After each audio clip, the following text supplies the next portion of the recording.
AR میں خوش آمدید۔ السلام علیکم۔ جنوبی افریقہ اور پاکستان کے مابین پہلا T20 میچ انتہائی سنسنی خیز تھا، جس میں پاکستان کرکٹ ٹیم نے شاندار کامیابی حاصل کی۔ پاکستان کی طرف سے محمد رضوان نے ایک بار پھر میچ وننگ پرفارمنس کا مظاہرہ کیا اور پاکستانیوں کے دل جیتے، جبکہ اس کے علاوہ فہیم اشرف فرمان نے بھی عمدہ بلے بازی کا مظاہرہ کیا۔ ایک وقت میں ایسا لگا کہ شاید پاکستان کرکٹ ٹیم اس میچ کو ہار جائے گا، مگر بالآخر پاکستان کرکٹ ٹیم نے شاندار کامیابی حاصل کی، جس پر جنوبی افریقہ کرکٹ ٹیم کے کپتان نے کیا کہا، آج کے زیر نظر ویڈیو میں آپ بھائیوں کو یہی سب کچھ بتانے لگا ہوں۔ مگر مزید تفصیلات کی طرف بڑھنے سے پہلے اس ویڈیو کو لائک کریں اور کمنٹ سیکشن میں آپ اس اپڈیٹ کے متعلق اپنی رائے کا اظہار ضرور کریں۔ جنوبی افریقہ کے کپتان کلیسن نے کہا کہ ہم نے بیٹنگ میں 10 سے 15 رن کم بنائے، جس کی وجہ سے میچ میں شکست کا سامنا کرنا پڑا۔ کلیسن کا کہنا تھا کہ کل کی وکٹ بیٹنگ کے لیے انتہائی بہترین تھی۔ میں جب بیٹنگ کرنے گیا تو مالکم سے میری یہی بات ہوئی کہ اچھا اسکور بنا کر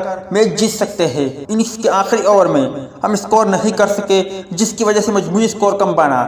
باؤلنگ کے دوران ہمارے اسپنر نے کچھ گیندیں خراب کی، جس کا پاکستان نے فائدہ اٹھایا۔ تاہم محمد رضوان، فخر زمان اور فہیم اشرف کے اننگز کی جتنی بھی تعریف کی جائے وہ کم ہے، کیونکہ ہماری ٹیم پھر بھی کامیابی حاصل کر سکتی تھی، مگر محمد رضوان نے عمدہ بلے بازی کا مظاہرہ کیا، جس کی وجہ سے پاکستان کرکٹ ٹیم نے کامیابی حاصل کی۔